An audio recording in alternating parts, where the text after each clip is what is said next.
hot. Mic is hot. Go. Okay. But would you tell us your name and your occupation and any organization that you're affiliated with?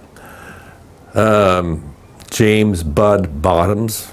Bud is a acronym for James.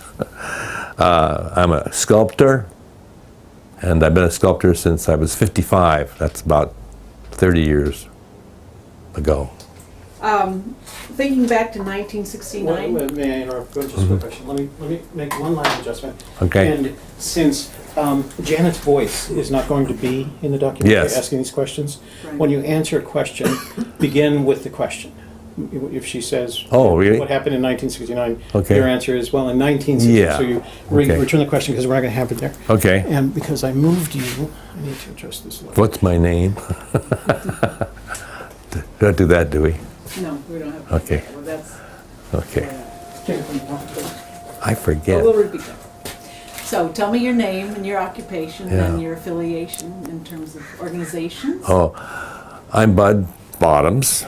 I'm a sculptor. I've been a sculptor for about 30 years, and I've been connected with a lot of organizations. Probably the one that you want to hear about is GOO, Get Oil Out. But I belong to a lot of organizations like Santa Barbara Beautiful. I was president at one time, and belonged to EDC for a while, Environmental Defense Center, and I was a member of art associations, sculptor associations. So, and I'm a long-time Santa Barbara and probably been here since after World War II. Came here to go to school. In 1969, how old were you and what was your primary? In '69, Uh-huh. how old was I? I'm 83 now. Let's see, how old am I in '69? How old was I then, arithmetic-wise? More or less. More or less. Probably 30-ish. And Could you start that sentence? In 1969, I was in. yeah, in 1969, I was in my early 30s, I guess, and I was working for a company called Tempo. Stood for a Technical Management Planning Operation, and it was a spin-off from General Electric Company. It was all a spin-off from RAND in Santa Monica, and they moved up here. Well, RAND didn't, but a spin-off called Tempo did. And we studied the future 30 years from now. What was it going to be like? What population is going to be like? What was transportation systems going to be like? What was our trip to the moon going to be like? Space exploration, everything, health in the future. Anybody who wanted our services, we would explore that and say, here's what you can expect in 25 years from now with your resources in your country or your company, and you want to know what's going to happen in 25 years from now. We would plan it as an art director, and I would visualize for those people, because we had about 500 people work for Tempo, and about half were PhDs, so we had everything from mathematicians to physicists to you name it, so we could look from all environments what the future might be for that particular business or that country. So that was a big business for 15, 20 years. I worked there for 23 years. Do you remember where you were and what you were doing when you first heard about? Yeah. And how you first heard about the oil spill? Yeah, I was working in my office. I could see the platforms from my window. Our offices were about 5 stories. The building we were working in was about 5 stories tall. So I could see the channel from my window. And I had a very close friend who worked for the News Press, the Santa Barbara local paper at that time. And he was an environmentalist type, and so was I. And I had been very disturbed by the oil companies coming here and destroying our beautiful channel with their platforms. It interfered, it looked like barbed wire out there between what we could see. We couldn't see the Channel Islands clear anymore. The platforms would interfere with our visual towards the islands. So I hated that. And then they would set off a lot of underwater explosions to see whether testing for depth and so forth, whether they were going to drill. And I just hated that fact. That's not why I came to Santa Barbara. I came to Santa Barbara because it was a beautiful place to live, and I was very protective of it. I wanted the environment to be as good as it could be for my own children and for all children, for the next generation. And so when my friend was flying over from the Channel Islands, he flew across the lineup of the platforms out there, and he saw a big oil blowout going on Platform A, Union's Platform A. And he called me and said, there's a blowout here. He said, there's oil coming from underneath this platform, like crazy. The whole ocean out here is black, and it's boiling up. And I was so angry, I just remember screaming out in my office. There was only 3 of us in that office. I said, we gotta get oil out. My boss poked his head around the corner and said, I like it. Goo, get oil out. And so that's how we start. So what are we going to do about it? Well, the first thing we'll do is we'll make a petition to ask the people, do you want to get oil out of Santa Barbara? And we signed this petition. So we printed up a whole bunch of petitions, and we took them out to the public, Xeroxed a whole bunch of copies, sent them overseas. And before long we had, within a few months, we had over 200,000 signatures to get oil out of Santa Barbara. It was amazing. And then we got very radical. We would have, kids would know what they can do. So we'd say, here, send a bottle or a sample of oil on our beaches, send it to every congressman, every senator in the state and in the government. And they did that. We would sign the petition. We had samples of oil going to our representatives. We had people wanting to do something, so we had to open a little office, and they would come there with their poems, their paintings, whatever they could do. One guy wrote a wonderful play that we ran, and we collected money that way, and people would send us all kinds of money to start things with. So we started a thing called, the following year it became the Environmental, I wouldn't call it Environmental Defense Center, that came later. It was called Environmental, it was a downtown organization, I forget what it's called now, but half a dozen of us started that business of trying to protect the environment, making people aware of what was going on our channel. As a matter of fact, there were so many hearings in the city and in the county about oil. We actually had to have people like Norm Sanders from UCSB and other people explain to the city council and explain to the superintendents what ecology meant. Nobody knew what the word meant. We really had to say, here's what ecology, I was getting awareness of the word ecology, how everything is interconnected. You don't mess with anything. It's like the old Indian proverb, whatever they said, is that you never change Mother Earth until you always think about the 7th generation before you move anything in Mother Earth. So it was, that's how it got started. Were you involved at all in the cleanup, the actual cleanup? Hold it just one second. Yeah. Hold it 1 second. Is it Community Environmental Council, the group you were thinking of? Yeah.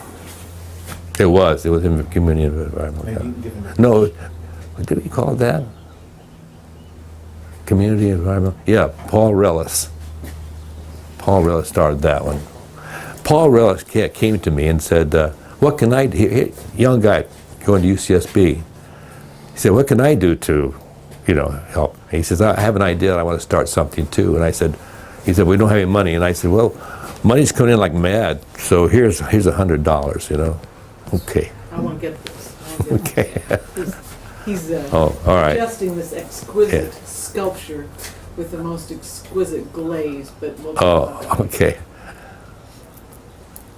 Go. Okay, so, What's your go, start with your question. yeah. I had asked you, were you involved in the actual cleanup? Oh, in the actual cleanup. Well, the best I could to be involved in it. I wanted to be involved in the actual cleanup of the oil, goo. To be involved, there wasn't much as an individual I could do. They did bring a lot of prisoners down the beach with all kinds of trucks full of straw, kitty litter.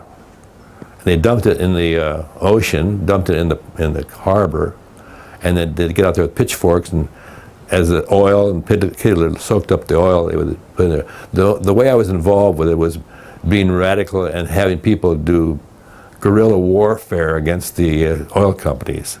So we did a lot of plays, we did a lot of action. I organized a bunch of people to come to the beach one day, bring their mirrors, because we were going to use the sun to reflect the sun onto the oil derricks and burn them out. So, so everybody built a big sand berm, got behind the sand berm with their mirrors, and we shined our mirrors onto the oil derricks. You know, anything I could think of, we would do. We'd march. We had a huge march on the wharf, because the wharf had been leased out to George Cassignola, who owned the restaurant on the wharf, and then he subleased it to the oil companies to run all their rigs and all their drilling sands off the wharf. So it kind of closed the wharf down to public use. We were limited where and we lined up a lot of people. We covered we blocked the wharf from any big trucks coming on that were helping the rigs, and we blocked these big trucks and made them back down off the. There was a couple of hundred people were there. We stopped that. That was one other thing. We were always doing some kind of action to make it tough on the oil companies. Cut. Two things. This foot is pushing you, so you keep turning. Okay. On me. Okay. Just keep facing her. Yeah. And I need to take this. We're going to give it a little, All right. because you're moving your arm and the microphone is picking up. All right. So we're just going to put a little curl in there, so we don't have that problem. Okay. Want me to zip that up? No, it's okay. The way Okay. it is. It's not. All In right. the, it's not in the front. Okay.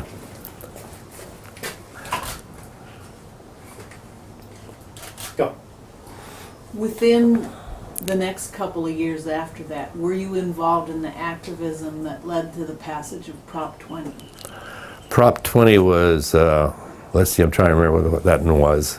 Because I became, Prop 20, what was Prop 20? Prop 20 was what led to its passage led to the creation of the Coastal Act Yeah. in California in 1972.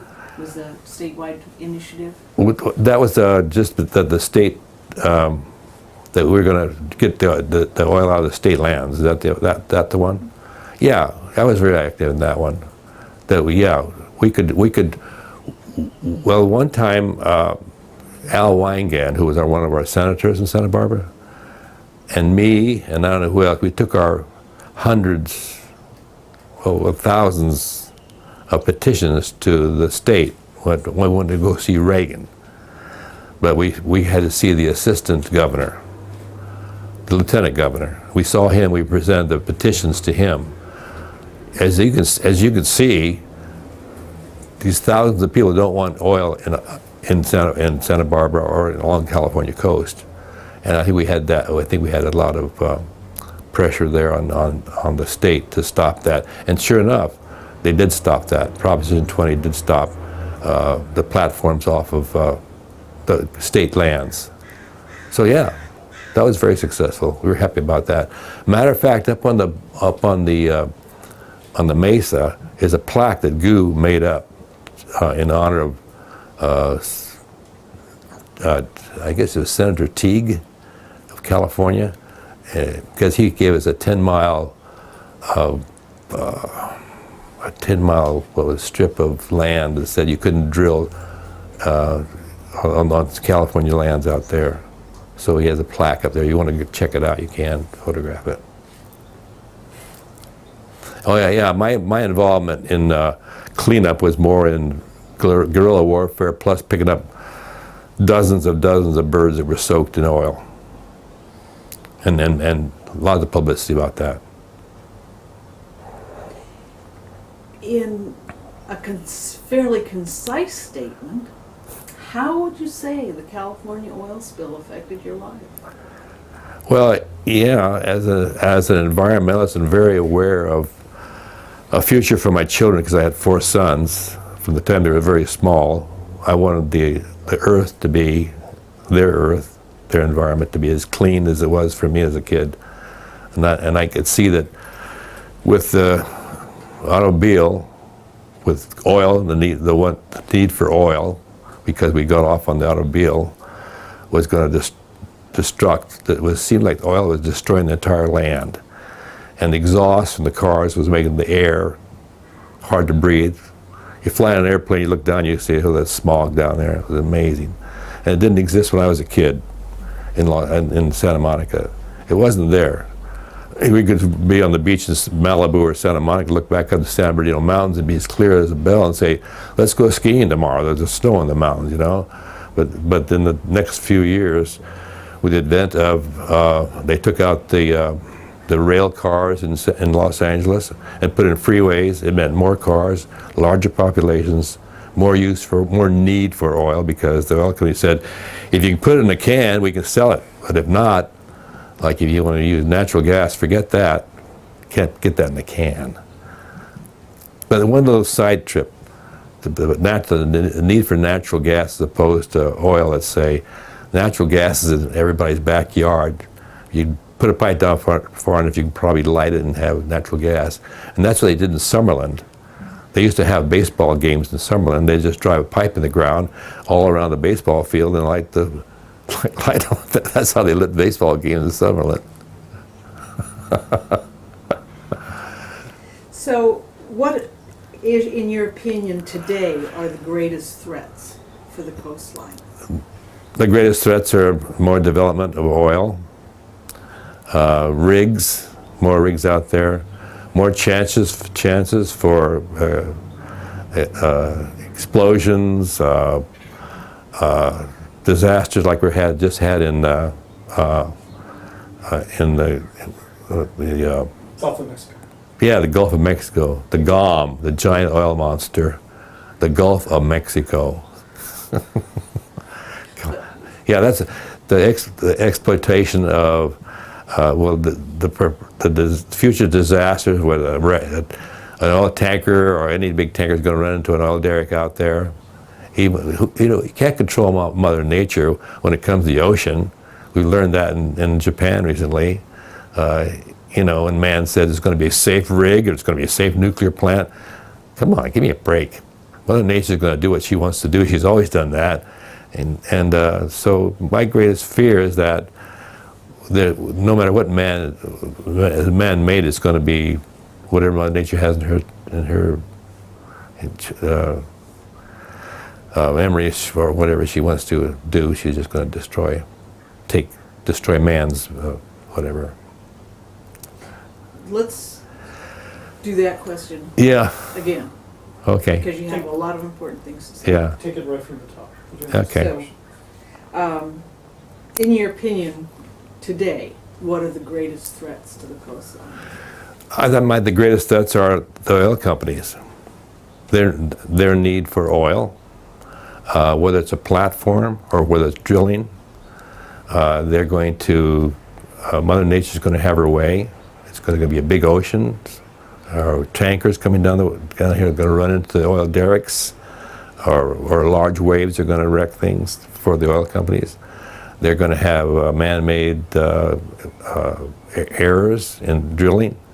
There's no sure way of drilling for oil without accidents, so that's my greatest fear, is that the oil companies are in our need and our want for oil without going to other natural resources like natural gas, and of course solar is number one, because that's why we're all here, with solar systems. So if we had, in the last 150 years, if we had been tapping into solar energy and not going for oil, we'd be in good shape today. But in only 100 and some odd years, we've gone from a pristine Earth, what it should be called the ocean, because we're 7/10 water. We've gone from a beautiful, pristine country, world, globe, into one that's polluted because of the use of oil. And it causes pollution, whether it's the ocean or whether it's the air or whatever, the stuff we depend on, clean water and clean air to survive.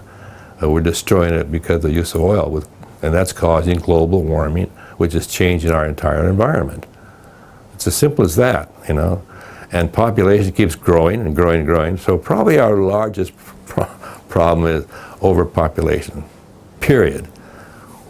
If the population wasn't so great, we wouldn't have to produce as many cars as needed, and a need for oil and so forth. So it all comes down to more people.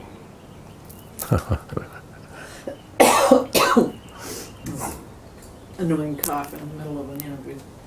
Ruin everything. What advice would you give to school kids, high school kids, who might be seeing this documentary, about how they can be involved, realistically, practically, to help protect the coast? Yeah.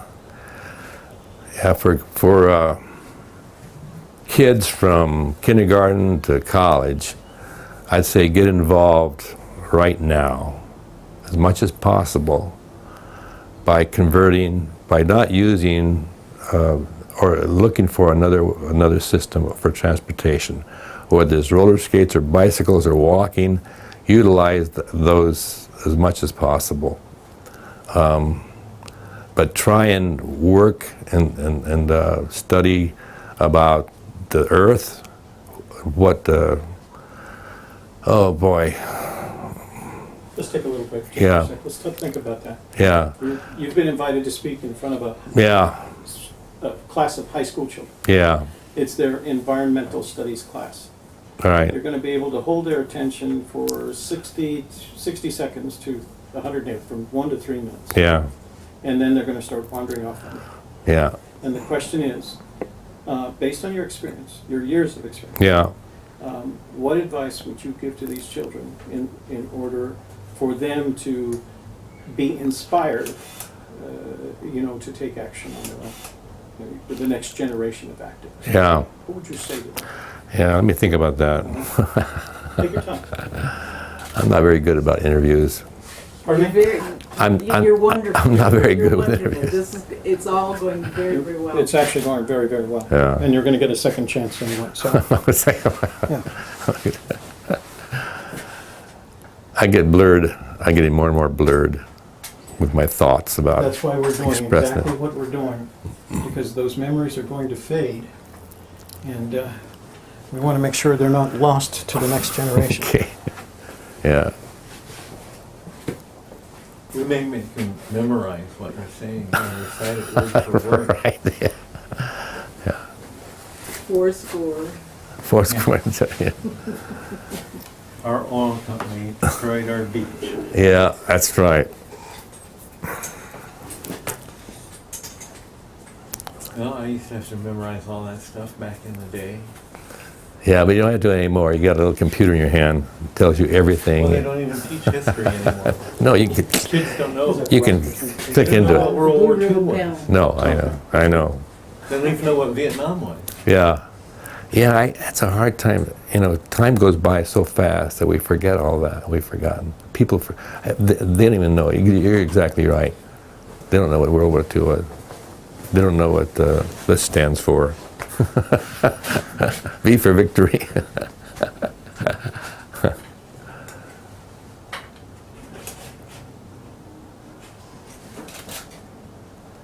Well, there are kids out there that are doing just amazing things. Yeah. And, those that are lucky enough to have good schools to go to, Mhm. good teachers, and people who are inspirational in their lives. Yeah. But they all don't have that, and I think it's going to get worse for some. Yeah. Okay, Yeah. We ready? Yeah. so we're gonna do that question again. then Okay. one more, and then we're gonna go back through them all again. All right. And the reason is that in our brains, as we formulate answers, sometimes by the second time it's smoother. Better. We've Yeah. already kind of True. Run through it once. Good. Yeah, it's good. So, what advice would you give to kids right now Yeah. about how to protect the California coastline? Yeah. The California coastline. What advice I'd give to youngsters today about protecting their environment and the California coastline? Well, I would say take a look around you and know that you're here for a short time. You're not here for a long time, because the Earth is millions of years old. But only in the past 150 years or so have we started to create global warming through the use of the automobile and oil and so forth. And we wouldn't survive on this Earth, on this sea, if we didn't have clean air and clean water. And those are two priorities to survive, for man to survive on this Earth. So whatever you can do to protect clean air and clean water, you should get out there and do it. Whether it means using a recyclable bag to shop with, or riding a bike, walking, but know that Mother Earth, and that she is, Mother Earth, is alive. That she is as alive as you and I are. And she is changing, and she will continue to change daily. And she will adjust to whatever's happening. If you have too many cars and too much gas in the air, she will warm up the planet to change that. If you build a nuclear plant and that you can't provide for enough energy for people, you have to find other ways to provide energy. And the best